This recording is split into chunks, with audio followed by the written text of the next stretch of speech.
Џими Кимел се врати на телевизија доцна во ноќта во вторникот, бранејќи ја американската политичка сатира од малтретирањето од страна на администрацијата на Трамп 6 дена по суспензијата заради неговите коментари во етер за убиството на десничарскиот активист Чарли Кирк. Никогаш не ми беше намера да го омаловажам убиството на еден млад човек. Не мислам дека има нешто смешно во тоа, им рече Кимел на своите гледачи, а гласот му се задушуваше од емоции.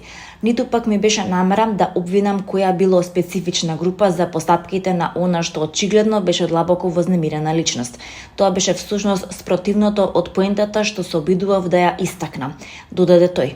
Дизни, матична компанија на мрежата ABC, која ја емитува Џими Кимел во живо, ја прекина продукцијата на својата емисија на 17 септември, 2 дена откако Кимел рече во својот воведен монолог дека поддржувачите на американскиот претседател Доналд Трамп очајно сакаат да го окарактеризираат обвинетиот убиец на Кирк како нешто друго освен еден од нив и ги обвинија дека се обидуваат да освојат политички поени од неговото убиство.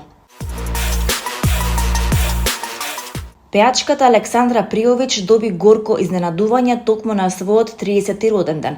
Нејзината најголема фан страна на Инстаграм, која броеше околу 80.000 следбеници, одлучи да престане со работа и сврте грб. Админката на страницата објави дека е длабоко разочарана, бидејќи пејачката и забранила да ја означува во објавите. Во емотивната порека, верната обожавателка нагласи дека се заминува без омраза, но и без враќање. Додадем дека повлекувањето е најдобро решение за да го зачува собствениот мир, но и да ја остави простор на пејачката. Интересно е што оваа објава пристигна истиот ден кога Александра доби безброј честитки од семејството, пријателите и други фан страници, но токму најголемата поддршка ја напушти за секогаш.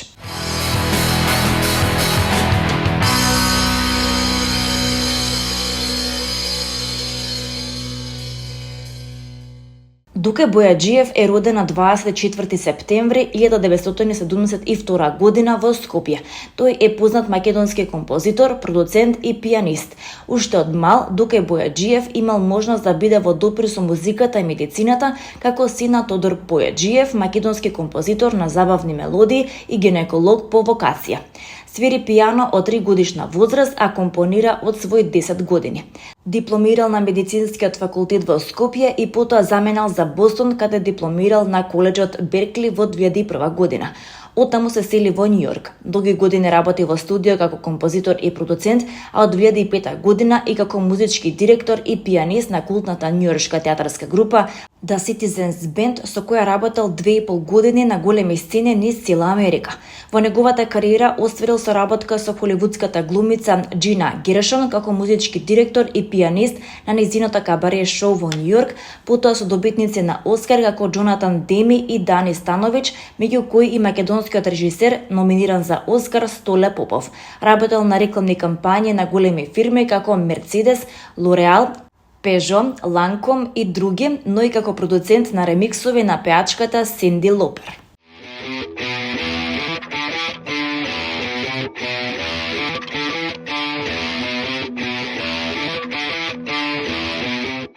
Ангела Андовска е талентиран млад сопран, студент на Факултетот за музичка уметност во Скопје во класата на професор Горан Начевски. Со својот извонреден вокален потенцијал и посветеност, таа веќе се наметнала како едно од најперспективните имиња на македонската оперска сцена.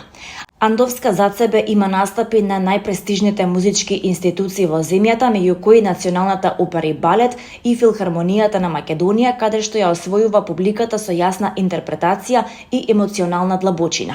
Исто така таа гради и интернационална кариера, настапувајќи на сцени како Јана Чек Академијата во Борно, Чешка и Андрета, Италија.